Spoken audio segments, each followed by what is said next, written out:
श्री शिवाय नमस्तुभ्यं। हर हर महादेव। भगवान शिव और माता पार्वती की कृपा आप सभी भक्तों पर सदैव बनी रहे। आज सावन का चौथा और अंतिम सोमवार है। आज दिनांक है 4 अगस्त और आज प्रदोष काल में भगवान शिव की पूजा करने का समय रहेगा शाम 7:10 से 8:14 तक। आज सावन का चौथा सोमवार व्रत है। वह दिवस जब समस्त दिशाएं हर हर महादेव के घोष से गूंज उठती हैं। इस मास में प्रत्येक सोमवार एक पुण्य स्तोत्र बन जाता है जिसमें डुबकी लगाकर भक्तजन अपने जीवन के कष्टों से मुक्ति प्राप्त करते हैं। तो आइए श्रोताओं, आज सोमवार व्रत कथा से पहले हम सभी भगवान शिव का ध्यान करें।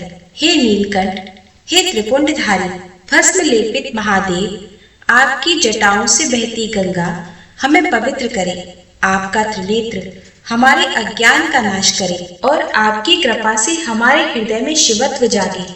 हे माता पार्वती के प्रिय प्रभु, आज के इस शुभ सोमवार को हम आपके चरणों में अपना तन मन धन अर्पित करते हैं।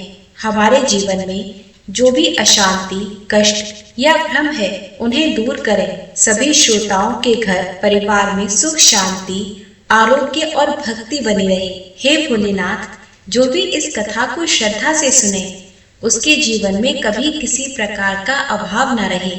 आपकी करुणा सभी पर बनी रहे, यही हमारी विनम्र प्रार्थना है। अब आइए सावन मास के इस तीसरे सोमवार की पुण्यदायिनी कथा का श्रवण करें। हर हर महादेव। पौराणिक कथा के अनुसार प्राचीन काल की बात है। एक गांव में एक साहूकार रहता था। साहूकार धनी था। उसके पास अथाह धन दौलत थी, लेकिन उसकी कोई संतान नहीं थी।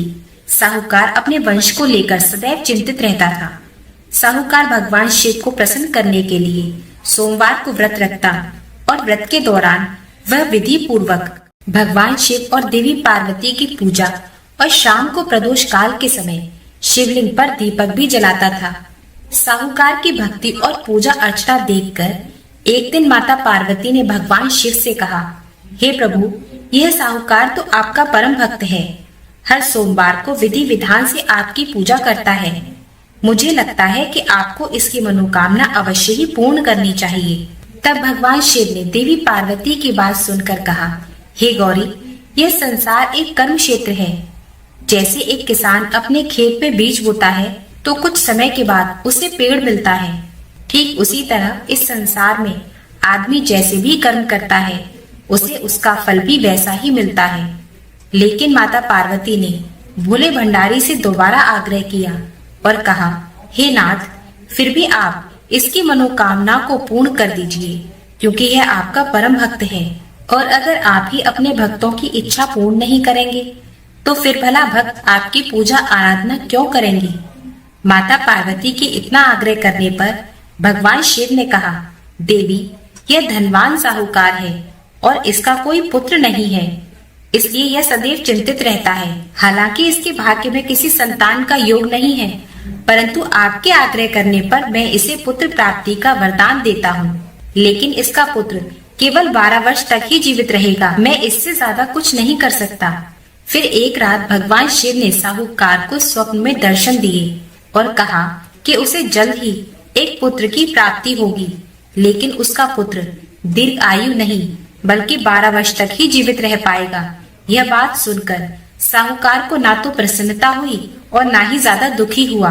स्वप्न में सब कुछ जानने के बाद भी साहूकार ने पूजा अर्चना जारी रखी और कुछ दिनों के बाद साहूकार की पत्नी गर्भवती हो गई और उसने एक सुंदर बालक को जन्म दिया।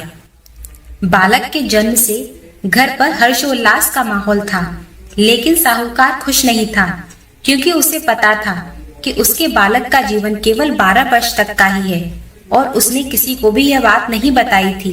जब वह बालक 11 वर्ष का हुआ तो साहूकार की पत्नी ने बालक के विवाह की बात साहूकार से कही, लेकिन साहूकार ने इस बात से इनकार कर दिया और कहा कि मैं इसे काशी पढ़ने के लिए भेजूंगा।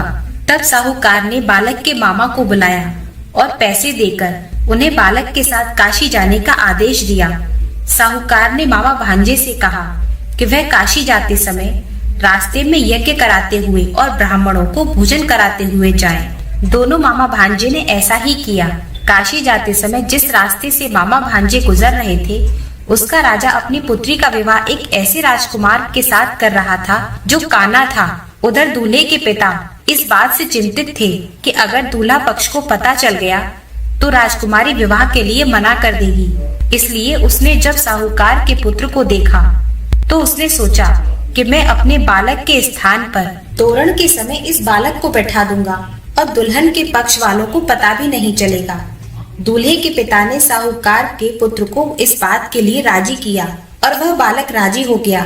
इस तरह उस बालक ने दूल्हे के कपड़े पहन लिए और घोड़ी पर चढ़कर तोरण की रस्म को पूरा किया। तोरण के बाद फेरों की जब बारी आई तो दूल्हे के पिता ने फिर साहूकार के पुत्र से अनुरोध किया कि वह दुल्हन के साथ फेरे ले ले ताकि विवाह संपन्न हो जाए और यह बात भी छिपी रहे। मामा राजी हो गए और विवाह समारोह भी संपन्न हो गया। विवाह संपन्न होने के बाद मामा भांजा काशी प्रस्थान कर गए, परंतु साहूकार के पुत्र ने दुल्हन के कपड़ों पर लिख दिया कि तुम्हारा विवाह तो मुझसे हुआ है, लेकिन जिसके साथ विदा की जाओगी वह एक आंख वाला आदमी है और मैं काशी शिक्षा ग्रहण करने जा रहा हूँ। जब राजकुमारी ने यह बात पढ़ी तो उसने राजकुमार के साथ जाने से इनकार कर दिया और अपने पिता से कहा कि यह मेरा पति नहीं है, मेरे पति तो शिक्षा ग्रहण करने के लिए काशी गए हैं। जब सब जगह यह बात फैल गई तो मजबूरी में दूल्हे के पिता ने सारी बात सच सच बता दी और दुल्हन के पिता ने फिर बेटी को भेजने के लिए इनकार कर दिया। इधर मामा भांजे दोनों काशी पहुंच गए और बालक शिक्षा ग्रहण करने लगा और मामा ने यज्ञ करना शुरू कर दिया।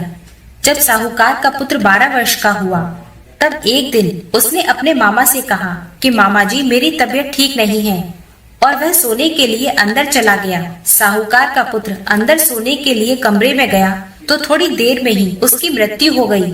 जब मामा अंदर पहुंचे तो उन्होंने बालक को मृत अवस्था में देखा और बहुत दुखी हुए, परंतु वह रो नहीं सकते थे वरना उनका यज्ञ का कार्य अधूरा रह जाता।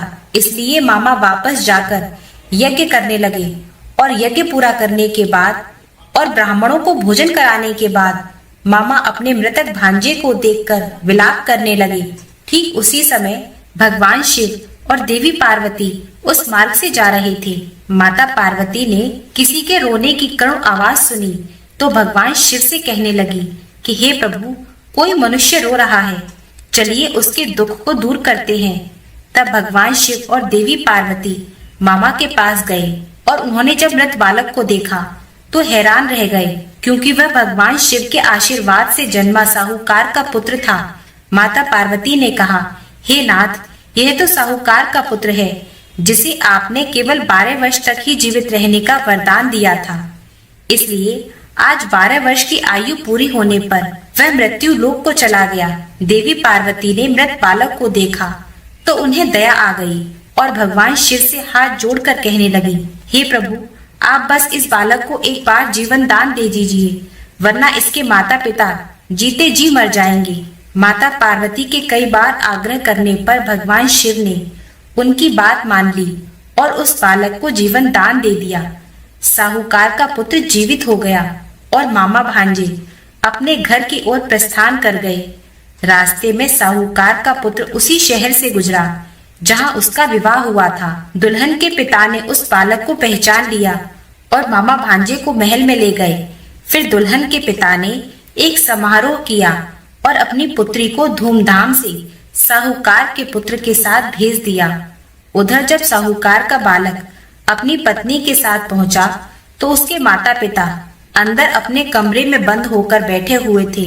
वह यह सोच रहे थे कि अगर उनका पुत्र सही सलामत वापस नहीं लौटा तो वह भूख प्यास से अपनी जान दे देंगे। तभी बालक के मामा ने कमरे के बाहर आकर उन्हें बताया कि उनका पुत्र जीवित और विवाह करके वापस आ गया है। साहूकार ने बालक को जीवित देखा तो खुशी से उसका स्वागत किया और साहूकार का परिवार इस प्रकार खुशी खुशी जीवन बिताने लगा। यह सब भगवान शिव की कृपा और सोमवार के व्रत के प्रभाव से था कि साहूकार का पुत्र अल्प आयु होने के बाद भी दीर्घ आयु को प्राप्त हुआ। इस प्रकार जो भी भक्त सच्चे मन से भगवान शिव की पूजा करके आज के दिन इस कथा को पढ़ता है अथवा सुनता है और दूसरों को सुनाता है, भगवान शिव उनके सभी दुख दूर करते हैं, उनकी सभी मनोकामनाएं पूर्ण करते हैं। प्रेम से बोलिए भोले शंकर माता पार्वती की जय।